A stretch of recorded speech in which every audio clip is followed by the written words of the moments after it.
کیا واقعی استغفار سے رزق میں اضافہ ہوتا ہے؟ ویلکم ٹو استغفار سیریز ڈے 3۔ کبھی نہ کبھی ہمیں ضرور لگتا ہے کہ ہمارے رزق میں کمی آ رہی ہے، ایسے لگتا ہے جیسے کوئی رکاوٹ ہے، محنت کر رہے ہیں لیکن برکت نہیں ہے۔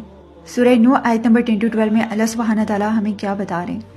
میں نے کہا اپنے رب سے مغفرت مانگو، بے شک وہ بخشنے والا ہے، تم پر آسمان سے بارش نازل کرے گا، تمہیں مال و اولاد سے مدد دے گا، تمہارے لیے باغات اور نہریں پیدا کرے گا۔ اس آیت پہ غور کریں کہ اللہ ہم سے کہہ رہے ہیں استغفار کرو، میں تمہیں رزق دوں گا۔ ہم اکثر سمجھتے ہیں کہ رزق صرف محنت سے ملتا ہے۔ اللہ کہتے ہیں رزق میری رحمت سے ملتا ہے، اور رحمت انہی پر برستی ہے جو توبہ کرتے ہیں، جو استغفار کرتے ہیں۔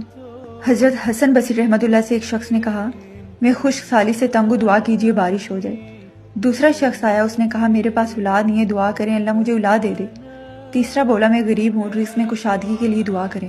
تو حضرت حسن بصری رحمۃ اللہ نے تینوں کو ایک ہی جواب دیا، استغفار کرو، اپنے رب سے مغفرت مانگو۔ پتہ ہے جب انسان گناہ کرتا ہے تو رزق کی راہیں تنگ ہو جاتی ہیں، اور جب وہ استغفار کرتا ہے تو آسمان سے دروازے کھلنے لگتے ہیں۔ آپ توبہ کریں، استغفار کریں، اللہ کی طرف پلٹ جائیں، اللہ آپ کو اس سے بھی زیادہ دیں گے جتنا آپ نے مانگا ہے۔ تو اس ویڈیو کو ایز اے ریمائنڈر سمجھے اور دل سے استغفار کرنا شروع کریں۔